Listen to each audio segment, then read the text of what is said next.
can tell her, you can tell her anything. She's a real good listener. You can tell her anything. Yo, what's up, confidants? It's your girl, Father Longlegs. You know me, Daddy T. This is You Can Tell Me Anything. Yep, this is the podcast where comedians confess something they want to get off their chest, and this is the special quarantine pandemic edition where I just talk about whatever I want to talk about. But today I have a comedian who I love, is very funny, and is the host of the Vivian Show, which is every Monday. Follow her at Vivian Is Cool. First Monday of the month. Yep, I'm very bad at reading my notes. Vivian Martinez, what's up? How's it going? Ooh, hello. We're all bad at reading. It's fine. Your show is live stream. Can they watch it on Instagram or Zoom? It's on YouTube. Ooh, yes, nice. We put it up on YouTube. Yeah, I finally got some technical off-site help, so people are like doing graphics while I'm like doing a Zoom on my end, and it's pretty cool. I like it. It's you gotta watch to find out, I guess. Nice. Well, I'm excited to check that out. So I do like to start by asking, this is just like I forgot to tell you this, but it's easy. It's just a quick humble brag. It's a good confession. Because in the past when we were, revealing salacious confessions, and who knows, maybe you still will, I like to just start on a positive note. And positivity is always nice. So is there something good you want to confess? It could just be like a humble brag or something that you're excited about or something you're proud of, anything nice and positive. Like recently or like anything? Yeah, recently now, just a quick short, it's I've been I luckily got a Switch for Christmas as a gift, so I had one. And I just downloaded Just Dance, this game, and I've been dancing every day for like a week, and I feel great. That's awesome. And is that the one that Animal Farm is on? No, Animal Farm. Wow, I can't even. What's that game of Animal Crossing? Yeah. Animal Farm. Yeah. The dystopian Marx novel. Animal Farm is the new game where I always reveal my ignorance so quickly, especially because I know we're gonna get into tech stuff, and just really like to let people know off the bat that I am not an expert, but I asked the questions, and I hope some of you have similar questions. So, have you played that new game, Watership Down? It's really good. Oh no, it's a new game, Just Fall kidding. of Democracy. Oh Yeah. man, honestly, sometimes I think about using stories like video games, and because we've done it with movies, but video games to teach us how to just like fight injustice, because if you're a kid and playing it and that's what then growing up you might be like, wait a minute, the world is falling apart, maybe I'll use my Counter-Strike skills to fight democracy. But that's wishful thinking, because then I would have to learn how to code and go back in time. But Vivian, you know a thing or two about tech. So you're a stand-up comedian, that's how I know you, but I also know you have offered your tech services for shows before, and then as I talked more about bots, you reached out to me and I said, let's talk about it on the pod. So we were going to do a convo. Oh, yeah, so I'm really excited. And just so listeners know, we talked about wanting to talk about it, but we haven't even gotten into it, so I'm so curious. So can you give me a little bit of just like a background of what your involvement in tech is, or what you do, or what your sort of background is? Sure, yeah. I started, I guess, way back at the beginning of time. No, both my parents were engineers, and so I was raised with tech. They didn't buy us food, they bought us Ataris, and I had laptops and a phone, and I was always very technical and understood, I was coding my own MySpace page way before it was cool. Like HTML? Oh, yeah. Okay. And now, because I'm more technically minded, I was able to move from more of a stage managing career over to a technical stage managing career. And now the entertainment is just getting more technical. I can just work as a technical coordinator in entertainment, or a technical manager, technical director, whatever. So because movies aren't physical items anymore, when you traffic them, it's literally get the file here, what's wrong with the file? And which has made me learn coding. And sorry, this is a long place, but because you have to learn coding now, is because all films are shown in DCP format, which means a digital cinema package, which is basically just a folder. Oh, and I so remember. like being able to Because I had, when we screened my short film, I didn't realize how much money it would cost once you finished it and got accepted places. But then you got to make a special version of the film and pay money to do that, and it's just to transfer the file. Yeah. Oh God. And you can get into like some technical politics there. Like Sony basically owns all the projectors in America. And they're like, here, you know what? All the movie theaters, just trash those old movie projectors. Those are horrible. Here, take these brand new Sony bullshit crap servers and a digital projector. And have they serviced them ever? No. I think I was screening something at an ArcLight one time, and I walked by and I caught a glimpse of like the Black Panther, and it was like straight up purple. It was just purple. So like, there's so much that can go wrong with these files. There's so much that can go wrong with the projection. And Sony convinced all these movie theaters like to throw out their good film projectors, buy these, and then now Sony's like, well, we own them and you can't get out of this agreement, but we're also not going to fix them for you. And so nobody knows anything about DCPs. Nobody knows how to make them. And I've had to like learn myself, which involves Linux coding. Damn. This is so much of the reason I've been looking into coding as well. And I am by no means actually a coder, but so much of it is realizing how technology is so advanced now that most people who aren't in the industry of technology don't even realize it. And we've gotten really complacent because we've been told it's for our convenience. And it has in a way been in the past. We've gotten complacent with not trying to understand it. But the people up top have gotten quite greedy in exploiting that. So in the past, it is for specialization purposes. It is nice to not have to know, as long as we trust that they're taking our best interests into heart.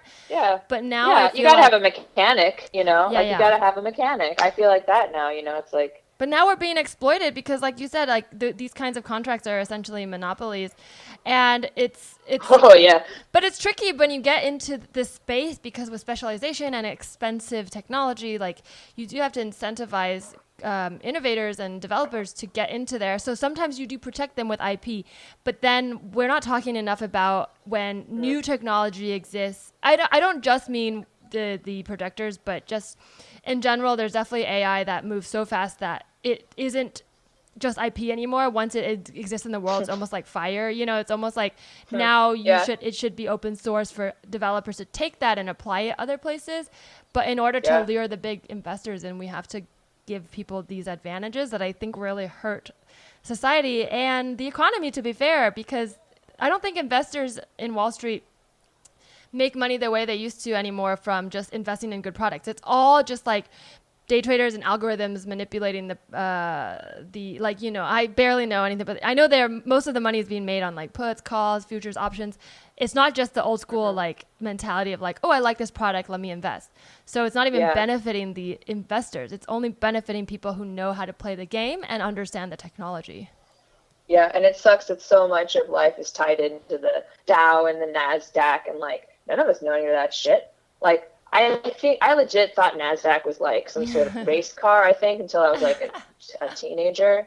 And I was like, what is that? You know? Oh my God, it's everything. What? You know? And then now bots are trading faster than humans on the floor. And it's like making them mad. And it's like, well, what did you think was going to happen? Like you hit this level. I don't know, what's the opposite of the uncanny valley? It's like, this is what you wanted, you know? It's like, be careful what you wished for. You know, you develop these robots to do your work for you. Yeah. And the robots don't think like humans. Robots don't have a collective identity. They think as a collective. And even when it's a singular he or she, for lack of a better word, a one, you know, they're still collective. They still think about it, and they'll think about those outcomes. Like, what if a bunch of AIs started running the stock market, but like we're like, hey, wait a minute, this is a bad idea, and realize that internally that wealth is bad and are now just playing the stock market like that. Like that could very well be, like we have no idea, you know, no one's checking those things. Yes, that's a really interesting way to put it. And I think I like to think of on all levels of, because I've heard this term futurology, which I don't I barely even started researching that, so I apologize if people are in that world. Because there's a professor at NYU who's a futurist, and I heard her on the Verge podcast talking about, she was talking in the space of technology and investments and present day, but that title intrigued me, and I looked into it, and it's sort of like, it's all going to be tied together in a way, but it's, right now I think it's a little bit more in this sociology, like that field where you're studying the future of society based on what you know now and based on patterns. But as AI and tech develops, we're basically getting to this place where like there's not going to be these defined stratospheres anymore, because if tech is what we depend on to live, how you can't really separate the medical field, the medicine field, and the technology field. And if we realize like comedy in a weird way, even though we've just been putting along as the like dirtbag, margin, whatever, like fringe hippies forever, in a way, comedy speaks to the the empathetic mind. Not everyone's empathetic in comedy, but the idea that you can put yourself in someone else's shoes, and critical thinking, right? Comedy, in order to understand humor, you have to understand layers and whatever. That also speaks to psychology, which speaks to mental health, which is actually biology and medicine, but somehow it has been cast into a corner. So now we're getting into this future where everything's going to blend, and everyone has spent so much time defining their roles that we don't understand each other's fields. And the one thing that's pulling everything together, from where I'm sitting at least, and I could be wrong, but it's AI and algorithms and deep machine learning, because they don't separate fields. They're just told to learn, and they develop as systems. As machine learning continues, they actually adapt their systems. But we don't do that because we're like, oh, that's out of my field. Yeah, or like we have to take 20 years to get to that thought. Yeah. Like these computers are thinking 1 in a million ideas, and it's like, we don't have 1 million people thinking. How are we going to get a 1 in 1 million idea when there's only 2 people talking about this? You know what I mean? So it's like, it's also just going to hit that singularity point at some time when, like, I've heard a lot of futurists be like, go on the crazy way other end, instead of being like, it's going to be helpful, it'll take over hospitals. People be like, we will worship them as gods because people won't understand how it's so smart. And but it's going to be built off the algorithms and AI, like, of the people designed, based off of people. So it's going to be like a super crazy wacko thing, and then like the ancient alien heads come in here and they're like, Osiris was like an AI robot and they worshipped him. And you're like, okay, hold on. Like, that's very interesting. It's intriguing. However, like, well, you know what I find to be my favorite topic of conversation is combining like legends and myths and like archetypes sort of in that fluffy psychology world with technology. Because if you really do, I mean, because obviously as a writer and comedian, like my bread and butter, even though it's not very much and I barely have a career, but like your crumbs. Yeah, my crumbs, where I find my living is in storytelling. But for so long, storytelling was pushed to the edge. And actually what we're finding out now is like storytelling is a way for like underdeveloped brains to understand internal emotions, right? And also to help other people understand. So many of the stories I wrote when I was a kid, I go back as an adult and look and I'm like, oh my God, that makes sense. I was dealing with this, but I didn't know how to process it. So I put it into fiction. So computers, I think, help us see it instead of in fragmented like parts of our lives. We see everything in our lives that's ever happened as like one system, because that's how computers work.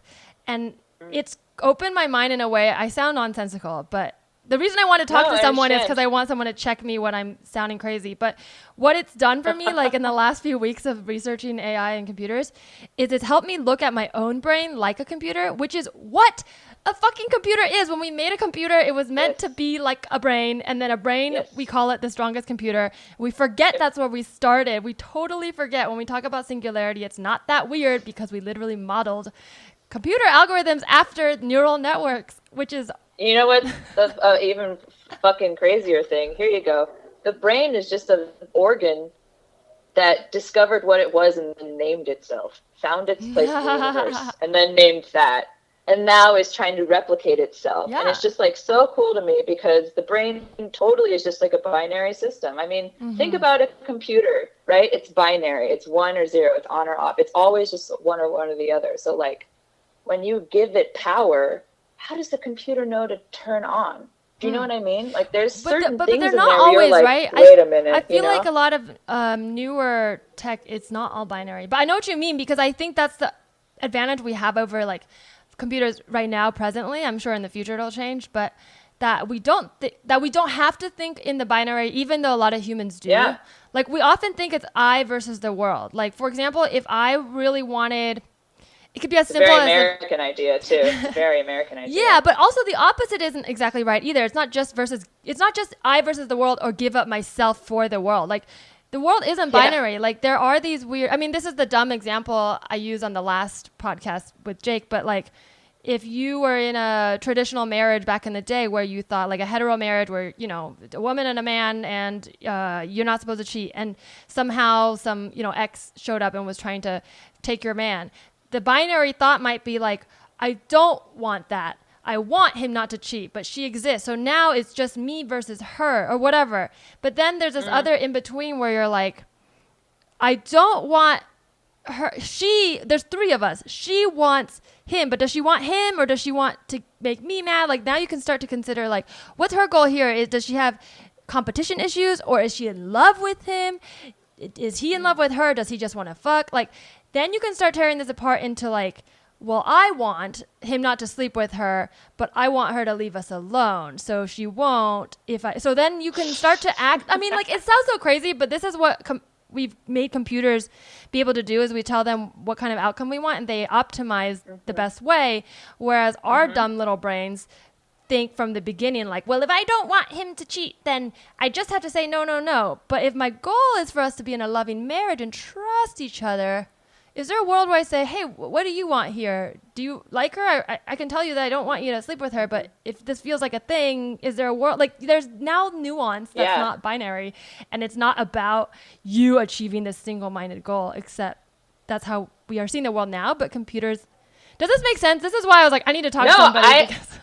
The issue with me is that I tend to be a very binary person. In my logical thinking, and because I think I was raised by engineers, so I do strip things down and think like that. Like it really is to me like the world is built binarily, but like in the atom sense. Like I'm not saying there's like a black and white and a one of each. Like atoms, like negative, not positive. Once you continue neurons. Exactly. There's a negative and a positive. There's energy or there's not energy. You're awake or you're asleep, you know? And so I understand that there's those, but there could also be a third. Like, what if love or like imagination actually is a third thing? And that's just like a sense that we can't tune into anymore because we have certain parts of the neurons in our brains firing off and other ones have gone completely cold since ancient times. Like, well, you're talking about dreaming in a way, right? Because you said awake and asleep, and dreams are kind of in between.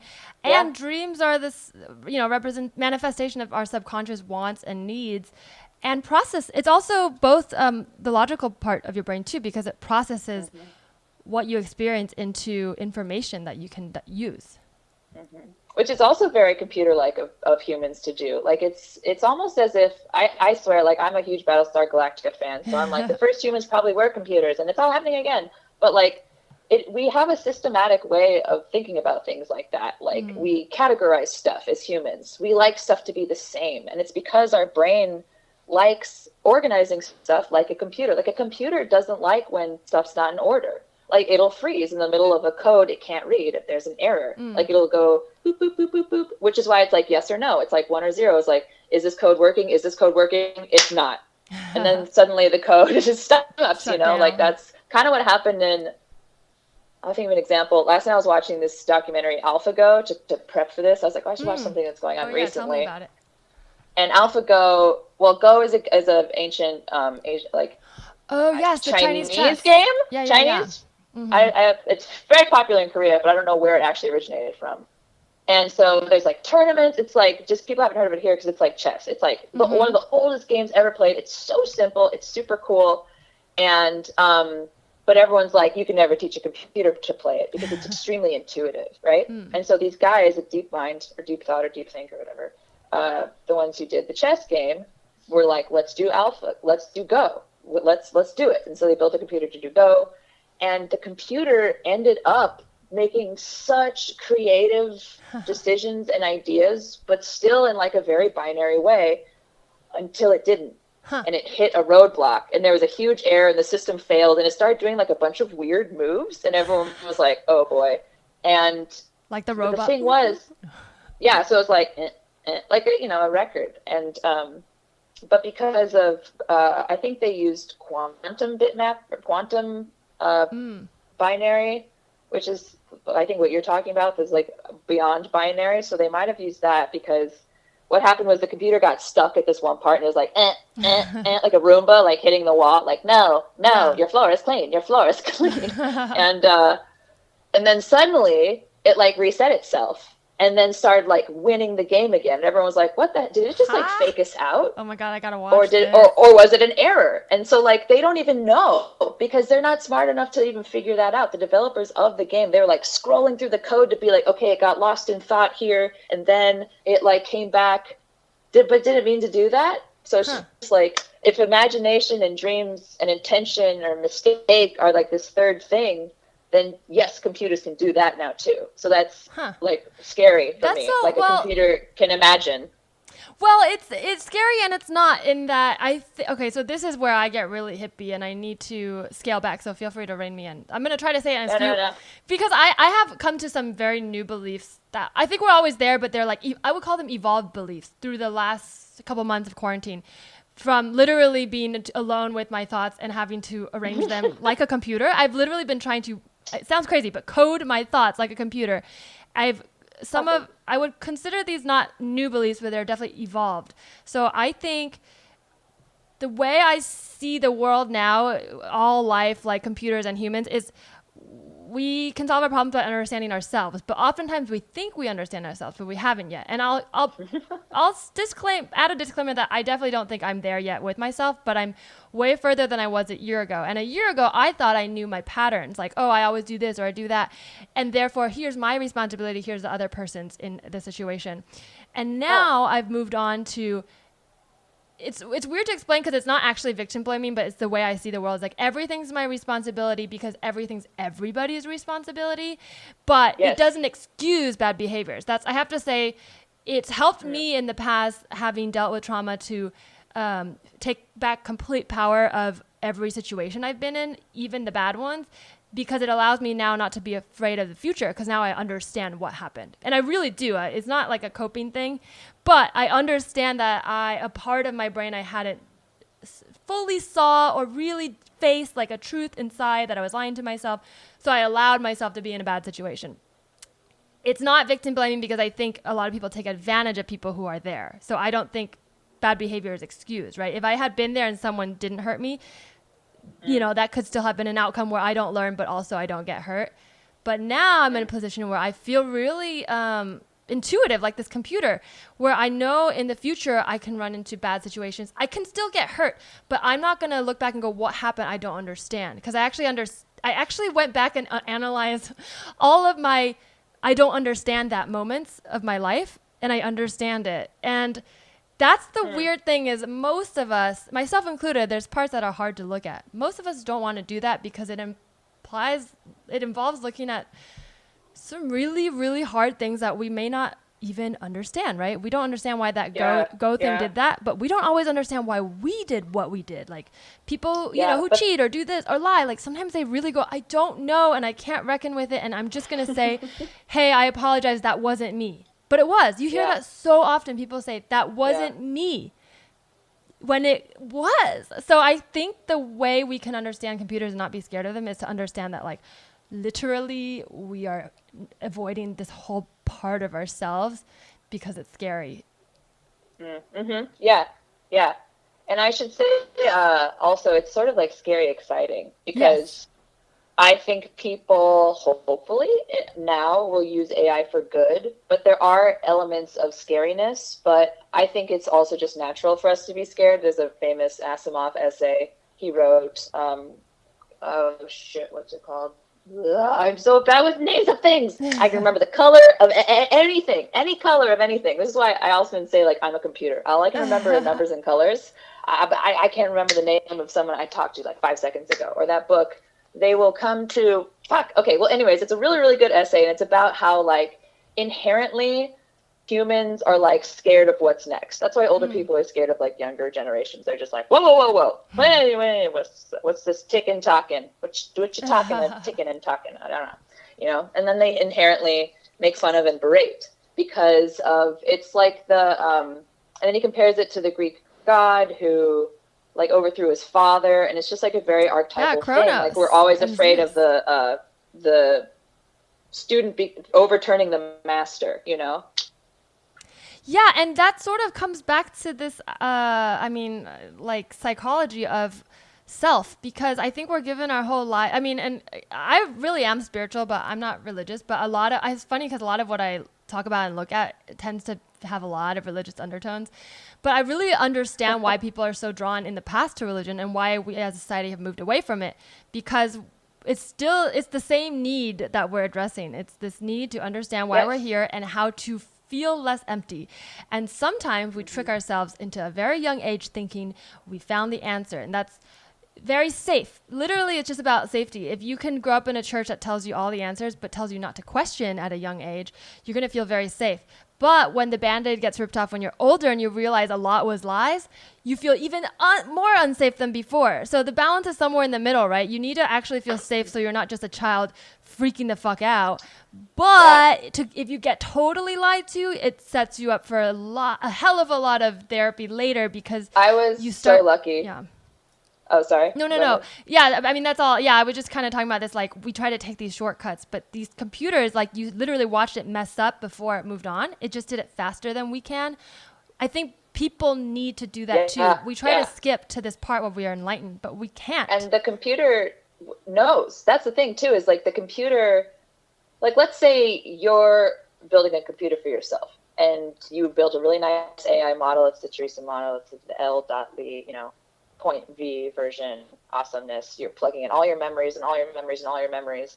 And then this Teresa's walking around, and that AI robot is going to have better memories than you. Yeah. It's going to be able to access them in real time all the time. And so, like, that definitely speaks to the ethics of it. It's like, does that mean that Teresa's clone robot is better person than her? Because they physically can remember everything at once and can learn to be a better person, like a self, quickly. Like, what even is that, like, and then you start watching anime where it's like, well, in the future, there's going to be AI walking around. They might be cops. I can't remember the name of the... But then the AIs, if they're programmed for neutrality, because let's not even introduce the idea of good or bad here, because it's going to be too much. But let's say it's a neutral computer.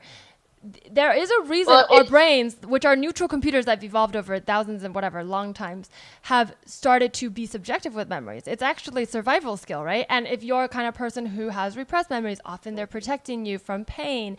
And over time, your body does realize, like, oh, now this repressed memory is causing me more pain because I can't interact with people in the present. And that's when you feel ready to start, well, hopefully at some point feel ready to go and actually access them and heal the trauma. And again, this is all stuff that hopefully if we stop abusing each other won't even have to happen, right? But there's a reason your brain does that. Like, and I would argue that everything in my life, good and bad, has led me to this moment of feeling clarity and enlightened, and including the bad, which I hope doesn't have to happen to other people. But I also wouldn't go back now to change it, because if I just changed that and nothing else, I would just be living in a haze still. So I guess what I'm trying to say is, you saying this computer knows and having memories, I would argue maybe that computer in more time would develop a skill to start losing memories as a survival mechanism, which is what brains do. And it would start doing what a brain does. And I guess what I'm trying to say is, I don't think we're as dumb as we think. I think our brains are just doing this and we don't understand it's doing it. Oh, yeah.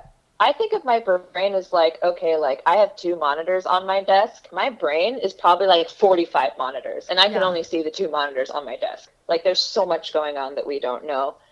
And to go back to the spirituality trauma, I'm so lucky to not have that. I was raised Jewish, Catholic, and Unitarian. And so like when I was 8, I was like, wait a minute, what? There's like, okay. And then I was able to just focus on other stuff. Yeah. Like, I think I was like 5 when I was like, hey, Papa, so like I caught Mom, she's the tooth fairy. Did you know? And he's like, yes, there's no tooth fairy. And then I was like, okay, so there's probably like no God or Santa Claus or the Easter Bunny either. And he was like, yeah. I remember I could see his face because he was like brushing my hair, and I was like in a mirror, and like a big standing mirror. And so I could see his face behind me, and he was like, damn it, you know, but also like, and then I don't remember really the rest of the conversation, but yeah, like, so I've always been like a believer in the, for lack of a better word, oneness of the universe, or just like an energy that connects us all, because it's absolutely there. And because when you hone in on it and think about it, or even just think like if you go back to the monitor, you know, analogy, like even just to realize that there's so much other stuff going on that we're never going to see, we're never going to understand, because it cannot be seen and it cannot be understood. That is when it's like, you know? Well, I wanted to, can I share something about the tooth fairy that you reminded me of? Because it's similar. It's a different version of your story, but my little brother so my dad became born again in high school, so not when I was growing up. My little brother was a lot younger than me, and he believed in Santa Claus and tooth fairy for a long time. And this has since been like something we've discussed in our family and worked out, but my dad at the time being born again, it was a huge point of contention with my mom, who wasn't religious. And, you know, they probably had other problems that they didn't share with us as teenagers. But one time my dad wrote a letter from the tooth fairy to my brother and like I think mentioned a Bible verse or told him to believe in God or something. And my mom got so mad because he was using, you know, the tooth fairy as a way to evangelicalize my brother. I don't mean to laugh. No, it's funny. And so she, you know, she revealed to him, she said, the tooth fairy's not real. It's your dad. And then she also said that Santa Claus isn't real. And he was old enough. I think he was, I want to say he was like a little too old, like maybe 8th graders. I barely remember, but it was definitely old enough to like, it was okay. It wasn't like he was 5.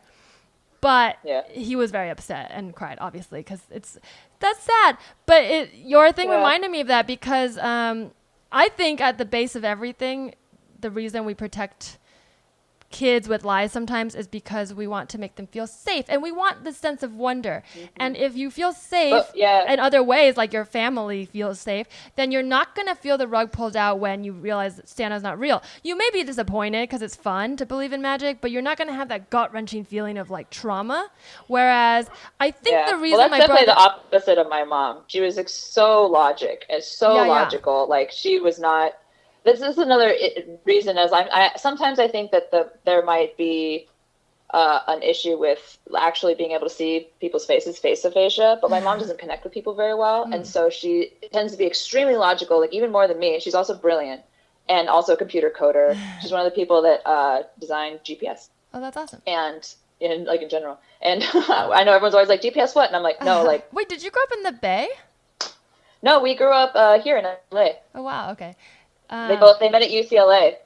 Nerds. In a physics class. I bet your mom is not that she can't connect. It's that because you can also say people can't connect to her. I mean, it sounds like she. I could. You're right. Gosh, see, like I'm not even kind enough. No, but you're totally right. But like I connect to my mom because we're like computer ladies. So what happened was that I was an insomniac, and I was like a horribly sick kid, and I was, I think, awake when she came in my room to get the tooth, and I was just like, hello, and she was like, I'm the tooth fairy.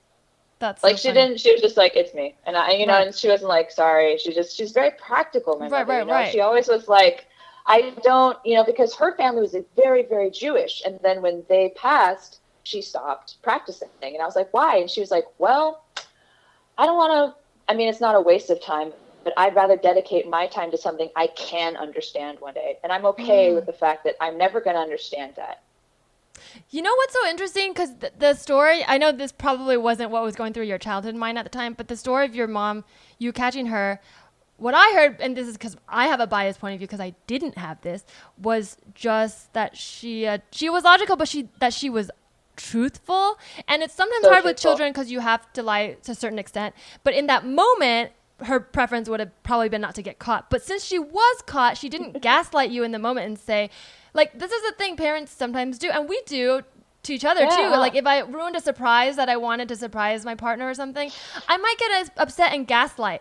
But you know, if we don't understand other people's baggage, they could really be triggered if they're lied to, even if it's something exciting, right? We don't know. Like I hate being lied to. Yeah, you just don't know, and you can sense it. I'm also too. like really good. I know. Yes. Like some people tell me I'm an empath, but I'm like, I think I'm just a middle kid. Like I just know. But that's the thing. It's like your mom. What I heard. And again, because I'm biased, it's not because this is the only truth, was that what I found value in was that you saw her and then she said, okay, you saw, I'm going to acknowledge your feelings and the present, which is what computers do, right? They acknowledge only the facts. You can't, they don't go feelings. But of course, you know, there's a flip side to that, right? Someone who doesn't understand your mom might be like, oh, you're so cold, right? But that's... Exactly. Yeah. But they don't understand my mom, Right. So it's just a different way of seeing the world. I'm not saying one's right or wrong, but I do think if we don't understand that everyone approaches the world differently, we run into these crazy conflicts, right? Like myself included, I would say 2 years ago, I thought like, liars and cheaters, zero tolerance because I hate being lied to. And I couldn't even understand why they would. I would just think, that's so hurtful. Why can't you tell the truth? But now I understand some people grew up in situations where they had to lie for self-preservation and it actually helped them protect themselves. Doesn't mean it's right. Again, it's a cycle of abuse. But it helps me empathize. And maybe if I can't handle it, because I have trauma, I can't pick that person as my partner. But that doesn't mean they're a bad person or unworthy of love. It just means that we can't love each other with the right resources because we don't have the proper resources. So that's where I've evolved in the last few weeks drastically, because I used to be so zero tolerance for inflicting pain on someone. And then I realized we can all Well, it's also social media and online too. And I don't mean to be like cancel culture, but like we do see a lot of literally on the screen, one side of stuff. And so we feel like there needs to be one side or the other. So I feel like our generation is sort of raised to be like, bad or good? No, yes, law and order. And so like I do that too, you know, and then I've been more understanding lately where like even just with working on the show, I'm finally working with other people and I'm like, why don't people schedule the way I like scheduling? You know, and it's like, oh, and I'm finally learning that like I schedule weird. I am chaotic. I grew up in like 6 houses. You know, people are out there like, oh, I've scheduled a FaceTime call. And I'm like literally like texting my dad, am I supposed to come over right now? And he's like, yes, bring meat and beer. And I'm like, what? Like, you know, it's very like, it's crazy. It's how you manage your system. Your computer created a unique Vivian code that interacts with the world. I mean, there was one final thing about the Tooth Fairy before we move on was that besides the truth thing, I would say what my brother was upset about, and, you know, obviously I can't speak for him, so this is me inferring, was not the fact that the Tooth Fairy is not real, which is always sad, but it was the drama and tension between my parents, which was probably relayed through this fight, right? Because why is that so triggering because it was being used for them to argue with each other. So to me, like, I mean, sorry that it's making you sad. I don't mean it to make you sad. I just mean... Pobrecito. Sorry. That honestly reminded me of when my parents argued when we were kids. Well, because underneath it all, especially when we talk about children and brain development, because that's what we're talking about when we're talking about computers learning, right? Before they're ready for the market, they're literally like children developing their brains. They do learn like children if they're not like watched over. And, you know, that all ties into like who's building this brain. So like, you know, like facial recognition technology, if it's created by white men, is probably not going to be as nuanced to people of color. Which it all is. Yeah, and it's like I've literally, because this is a true thing that I feel like it helps me understand more, and again, doesn't excuse racism in police culture, but helps me understand these nuances we're not even talking about, is like facial recognition technology that often will pull up, like let's say they pull up 12 matches for an actual convicted criminal, and let's say it's a black man, and 12 people who this technology pulls up could just happen to be, you know, maybe the technology was not trained well enough to find nuances. And also, even in real life with white people, people look the same. We see this with celebrities. But I feel like I'm pretty safe to assume that they didn't do the nuance with black faces as they have with white faces. So you're going to get way more margin of error. So let's say you pull up 12 people and then someone gets stopped and they go, you match one of these 12. So now this policeman who is in the business of hunting crime, and let's just say for the purpose of this example, he's not a known racist. Let's say he's just a cop doing his job. Okay, whatever. I don't want to get into I'm sure the whole culture is racist. He's just a guy. He's just a guy. But he has a technology, and the technology says this guy ding ding ding. So I gotta stop him. Let me do my due diligence. Now we're already having an experience from the cop's point of view where he has reason to wonder and look in. From the black man's point of view, already distrusting of cops for good reason. Already not sure. Does not want to be there. So is he going to be more nervous? Possibly. Probably. Is the cop going to pick up on nervous cues? Probably. Now, let's say, this gets into a bad situation and he's taken in. The cop could just say, I'm not racist. I was using technology and doing my due diligence, which is technically true. But he also isn't addressing this other reality, like your mom who addressed the reality of the situation. It's that she didn't want to be caught, but she was. The reality, if this black man says, hey, I didn't do anything and I think your system's racist, to not just ignore that, but to go, oh, why do you think it's racist? Oh, blah, blah, blah, because look how many people match a white face versus a black face. Oh, you're right. Oh, let's look into that. And now we're actually fixing this problem. But the issue is the people in power are not as willing to look at it. So yeah, we can scream in the streets all we want and say, hey, your computer is racist. But if the people who made the computer and the people who use it don't listen, it's much harder. So that's why we say all cops are bastards. It's already... it's not because it's already affecting us too. Exactly, because it's not that they're incorrect or lying. It's that they're refusing to look at it, and so then we yell louder. But I think that that's an example of how you could realistically be thinking that you're totally neutral and just using technology, but it's already so biased that you're just going to fall into this trap and become even more biased because of it. Yeah, and it's one of the worst examples, I think, is Twitter and Facebook, which everybody uses, and Instagram. Literally go right now and look for a GIF, and I was like, I forget what I was looking for, but I typed in Mexican, and it was just of all of the blah, blah, blah, blah, blah, even a frog and a sombrero, and I was like, I was hoping to find just a GIF of someone who looked like me, but I guess that we're not there yet. I want to see now what Asian is. I'm so curious. I mean, it's probably going to make me sad. And then if you Google woman, it's white women GIFs. It's so it's all biased. All this coding is biased, and I feel we're just what's the word? We're validating it because confirmation we're bias. Clicking on stuff. Yeah, so we're clicking on stuff and we're like, yes, this is Mexican. Good job, you've learned. Sombrero and nachos equals Mexicans, and it's just oh my God. Well, that goes back to nuance, right? Because if for example, if I understand that's a system and it's not for me, but I've operated in it for long enough, I might have at least a little bit of, again, I have a lot of blind spots, so I don't think I'm perfect at all, but I might be able to see more of those moments, those non-binary moments, or whatever, for lack of a better word, than someone who is profiting from the system because they wouldn't have to ask those questions. And it is designed to make them feel safe, so why would you seek out danger? But I guess my philosophy now isn't to find danger or make it, but it's to very much like a computer hacker or someone who debugs, is just to find where they already exist, and they do, and not to ignore it. Because for me, I'm not trying to say pointing out oh, we're making new problems, PC culture, blah, blah, blah.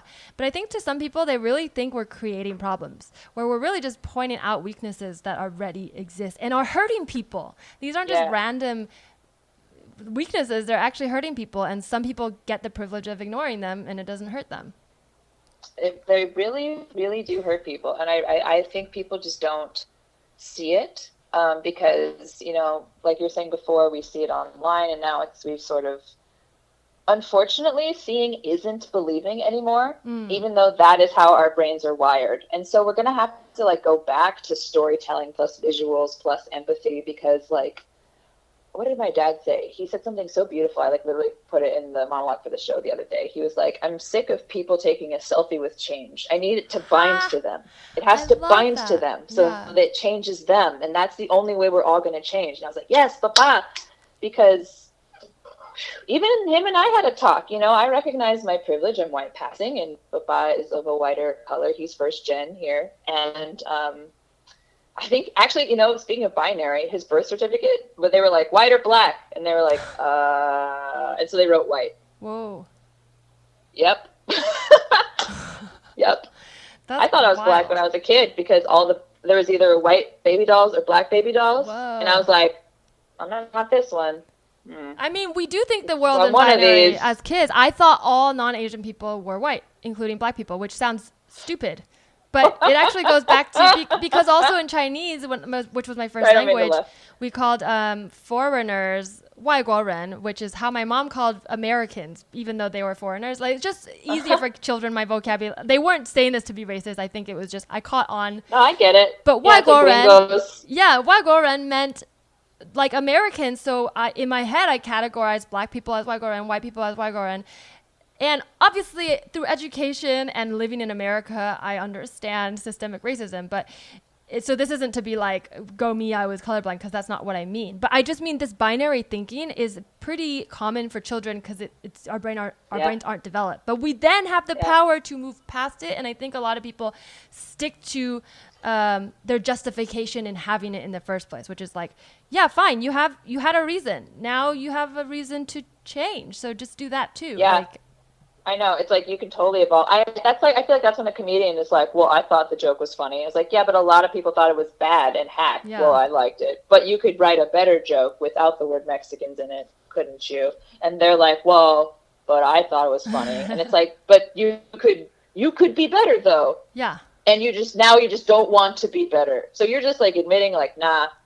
Like, and it's just like, it's a beautiful thing to evolve. It's a human thing to evolve, we literally we created machine learning because that's what we do, and those nuanced third thoughts, those oneness moments, I think really do come from those when chaos sort of settles, you know what I mean? And you can see through it. Yeah. And the universe aligns a little bit, and you see those large patterns when you go out macro, macro, macro. And when you start to see that, you start to understand that the universe is coding. Everything is mathematics. And like, it's so sad that people don't learn coding and learn mathematics because like addition, subtraction, division, and all that stuff is ABCs in math. Like and everyone quits. And it's like, you didn't even get through the alphabet of learning math yet. And once you get to equations and you can start to speak in math, you're like, holy shit. Everything can be broken down into this very, very tangible, tactical, not tangible, like tactical idea that we made of numbers. And it works throughout in perpetuity everywhere. And it's just like so systematic yet magical at the same time. And then that's when I love when those two worlds bleed together. Like fire was magic, and it's just like, this is so cool because to my mom, GPS was magic, and now it's on I can like sneeze, and Siri's like, you're at home right now, or whatever. It is magic. I just want to say this totally just loose Teresa thought that may not be agreed with in the intellectual community, but I kind of believe that, and this is my utopia belief, that if we did actually create computers that could think like us and were optimizing the best way to interact, what they would eventually discover, or on their own, is dance and music, which is what we already have and which we think are subjective and opposite of these logical mechanisms. Because to me, they're actually this might go. I don't know if this is actually what string theory is or quantum, but it's sort of this. It's more like an LSD thought. But the idea that every type of no. String theory involves like a vibrational theory of energy. Okay. Like, you mean yeah. Like So I guess if we're you. using the idea of vibrations in a very butchered explanation of string theory, that's probably not the string theory, but it's my string theory is every interaction. It is today. Teresa's You've heard theory. it here. String theory. Every interaction, I feel like is because when you talk about waves, you're actually units of measurement for the same system, right? So I'm in my mind, like music and dance are further down, like a extreme. Let's call it like a high frequency of this unit that we're of communication, of information, of thought. And on the bottom, we might have like words or whatever. And I think if we give zeros and ones for the robot, and as it learns and learns and learns how to express complex emotions, I think if we coded it well enough, it would create art, right? And art, which we think is subjective and opposite of logic, can actually transfer so much information and can do it in a very effective way. So I actually think there's a very nice version that I don't know if will happen, but of the future that uses technology to make us better at creating and expressing ourselves and at helping other people understand each other. Like, because so much of trying to make art is also just getting someone to see you. And we're told like that's good and or for bad. yourself. Yeah, and so there's rudimentary art that we consider bad, but I would even go so far to say like the art's not bad, it's just not developed, because I think about there's any such thing as bad art. But there is some like no there's some like common tropes or amateur, and to me, we if you're like further along in a field, you may say like that. You might think that looks amateur or bad, right? But really, it's because they don't have the skills, and and there's probably not as much information actually being transferred. Like if we see every freshman NYU film student making the same film, we would think they're not geniuses, they're not good. But maybe in 10 years, something they make is actually really unique. And that's the same person and the same brain. So I don't think that that person was bad at art. I think that person was still developing how to communicate through art. Or people, like you said before, weren't like about my mom, or people weren't understanding the communication. Because that happens in fashion a lot. Oh, yeah. People are like, that dress is disgusting. And then 10 years later, people are like, look at my dress, dun, dun, dun, dun, and they're like wearing the dress. And so it's like, wait, what? You were like, we're literally bashing that person. And I think that's part of why the internet being sort of one-sided, like a diffusion of you from reality is kind of bad. Like the diffusion of us from reality is not good unless you understand this diffusion, which I think coding does, because then it separates you from this human. We're all just human beings. And, they're like, oh, that dress is terrible. You're horrible. I would punch you. I would punch you in the face if I saw you. And it's like, it gets very toxic or whatever. Yeah, but you can literally ignore. I mean, there's layers, and I love your mom tooth fairy story, and I'm sure you didn't even mean for it to affect me so much. But you can literally on the internet ignore a truth. Like someone can comment that you don't know, and I do this too because I don't. It's not healthy for me to look at all the haters, but I could literally just be like, okay, I'm not gonna. That information is not in my mind or my world anymore, and in reality, if you do that in a relationship, if you said something to me and I just flat out ignored you, that would be very invalidating over time. I mean, we all get mistakes here and there if I'm distracted. But if you were empathetic, you might say, hey, Teresa, you seem distracted. What's going on? And if I continue to do that, you might be like, well, that's a violation of my boundaries. But we don't do that as much to each other, or if we do, it's considered emotional abuse. Because we address the reality of the overreacting. Situation. Yeah, and you have to. And I think that when technology catches up to actually addressing truth instead of masking it, it can make us so much stronger. Oh, that's my little diatribe. And that you're absolutely right. That's why I actually wanted to talk to you about this. I think it's so fucked up that we're even talking about net neutrality anymore, and people should all be given internet access for free, because I found out Spectrum workers had to go to work. The whole time. They were essential workers. So there's like the guy in the store trying to sell the cable package. He's not a fucking essential worker. Send him home. Like he's going to get sick. And then at the same time, like I have to pay for the internet. Isn't it not essential? Like this shit makes me so angry. Like I absolutely believe the internet is essential to everyone's lives. Also, we're not even talking about there's like 40% of kids without internet. And they're like, just go to school online. They're like, we've developed a new language. They're just laughing. It's a new language, the internet and being able to communicate. It would be like if suddenly the president goes, you're only allowed to speak, 10 words today unless you pay it this premium. And you're like, what? Yeah. It's literally because you can't communicate anymore. We've learned to not read people's facial expressions anymore, and instead to read what they say online. And we have a very diffused view of the world. And so that's why I think it's so hard for people to believe what they're seeing now, because seeing was literally believing, and it literally is in our brains. And so like now now the fact that seeing isn't believing, I think is one of the major things that the internet has done that's not good. We have to adapt by teaching people. Yeah, I always use the fire analogy, by teaching people, like we can't erase fire, but we can create fire departments. We can, make fire laws. We can teach people how fire burns, and it can do a lot of great stuff too. Just Yeah. because I know we could talk forever, but I want to wrap it up. I'm sure we can follow this up with another chat another time. But is there anything you want to conclude on? And then I'm gonna ask you about the Asian gifts because I have them pulled up. But before we get into that dumb thing. What do I want? No, I don't know. If anyone's super interested in this and they're just kind of hearing about it for their first time, where should they start? Or is there something you would recommend reading or listening to right now? Oh, yeah. If you can get Ray Kurzweil's Singularity documentary, the book is a little dense, Ray. But he's a really cool guy. He's just had an interesting life, and he's like developing AIs for the future and talks about the singularity, which I think is so absolutely interesting because we're starting to see it happen. Yeah. What's it called?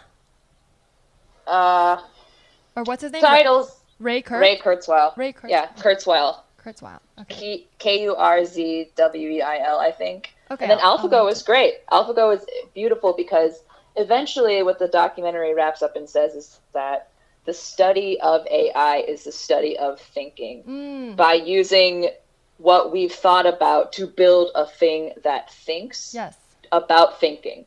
Yes, there you go. So it's just like, because that's what humans do. We want to understand ourselves to the point that we're replicating ourselves. And I think we're going to start doing it ethically. So I'm actually really excited. They even talked about that in AlphaGo. So that was my one thing is I was like, where's the secret shadow board of like, these robots got to obey the 3 laws, you know? Like they did that. They asked Asimov, write them, and then they use them. And so I'm glad that that's happening now, but I really hope it stays ethical. You know, like if they stop putting bots on the internet that are like kick us, like you said, like kick us off if we haven't paid for it in the month, it's something they could absolutely do. And that's the kind of AI that scares me.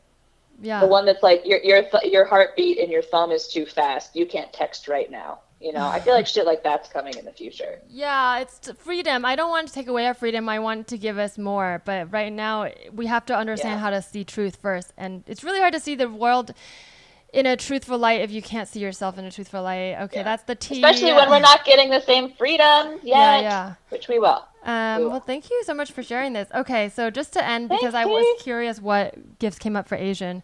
I just searched Asian on Giphy. It's actually not as bad as I thought, but what do you think I'm looking at here?